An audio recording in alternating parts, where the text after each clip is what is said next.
ci Benno 28.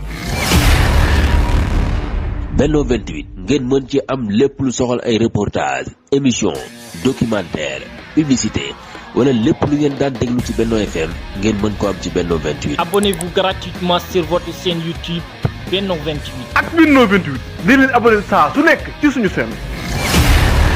mbokki julit yi mbokki taalibe yi assalaamu aleykum wa rahmatullahi taala wa barakatuhu ginnaaw bu ñu nuyoo ziar sëriñ Tuuba sëriñ Muntaqa Mbakke xalifa général kulu murit ñaanal ko fan wu gudd lool wu ànd ak wér-gu-yaram yokk ñaanal cheikh Murtada Mbakke xaadimu rasul buur bi subhaanahu wa taala yokk ay leeram sa barsaqul muhammadiya waa section bu bayax ci njiitul sëriñ Xaadim Amar ak sëriñ Isa Amar ginnaaw bu ñu leen nuyoo ziar leen ndokkeel leen ñooy am mbégte di yegal mbokki julit yi mbokki taalibe yi liggéey bu am solo bu ñu fos yéene amal ca jumaa ja nekk ca bayax ke cheikh Murtada Mbakke xaadimu rasul tegan xeer wa boobaak léegi mat na fanweeri at ñu fos yéene koy yeesalaat wàcce solor yi defar dalba ba mu dëppoo ak jamono liggéey bu am solo loon nag ñoo ngi koy amal ci njiit ak ci ndigalu imam Serigne Muniru Sadi imaamu bayax ak Serigne Manoy Njaay chef de village bu bayax ñu koy yëgal ñëpp bàyyiwuñu kenn rawatina képp koo xameen si yaa ngi askano bayax moo xam ci néegu waajur bu góor wala néegu waajur bu jigéen kuy soppee di mbokku di xarit di wólëre Serigne Khadim Amar ma ngi ànd ak Serigne Isa Amar ci njiitul imam Serigne Mudiru Sadi ak Serigne Manoy Njaay chef de village bu bayax ak mboolem notable yi nekk bayax yépp di leen ko yëgal bàyyiwuñu kenn liggéey bu am solo boobu nag ñoo ngi ciy tàllal loxo ñëpp muy liggéey néegu yàlla ba nekk ca bayax te kenn ku ne xam na tuyaaba ak ngëneel bi nga xamee ni moo nekk ci dugal sa loxo ci liggéeyal yàlla rawatina ci néegu yàlla muy jàkka wala juma ba tax na ñoo ngi koy yëgal ñëpp waa bayax waa noto Kayar Daara Gollo bayax Silla Mboro Tiwaawan Thiès Kër Moussa Kër Matar 50 Sibikotaan Dakar Touba Kaolack Njaaréem ak mboolem waa diaspora bi yépp fu ci doomi bayax nekkee wala soppe wala wólëre ñoo ngi lay yëgal liggéey bu am solo boobu fos yéene koo ànd ak ñëpp képp koo xamee ni si nag bëgg nga si tàbbal saw ñàq benn numéro képp la ñu am boo xamee ni lépp loo ci def mu egsi sa liggéey ba muy 77 309 45 32 77 309 45 32 lépp lu ci waay yónnee dana ñëw te liggéey ba ñu defal la ko ci képp ku ci bëgg am lu la gën leer ci liggéey bi nag man ngaa woote ci numéro bi jokkoo ak Serigne Aïssa Amar ci 77 689 83 48 77 689 83 48 mbokk yi liggéey baa ngi noonu muy liggéeyal yàlla ci néegu yàlla bii nekk ca Touba bayax Cheikh Murtada Mbakke xaadimu rasul tegan xeer wa boobaak léegi mat na fanweeri at ñu fos yéene koo yeesal wàcce sooror ya ak dalba defaraat ko ba mu dëppoo ak jamono ñoo ngi ciy séentu ñëpp tey tàllal loxo ñëpp liggéey bi du liggéeyub kenn liggéeyub yàlla la fu doomi bayax nekk ak nu mu mën di bokke ci bayax wala soppe wala wólëre ñoo ngi la ciy tàllal loxo fi ñu mën a yónnee liggéey bi nag benn numéro képp la muy 77 309 45 32 ñoo ngi séentu ñëpp te fas yéene ànd ak ñëpp liggéey bi ba mu mat ñu am ci ngërëmul buur bi subhaanahu wa taala ñoo ngi sant ñëpp tey gërëm ñëpp wasalaamu aleykum wa rahmatullahi taala wa barakatuhu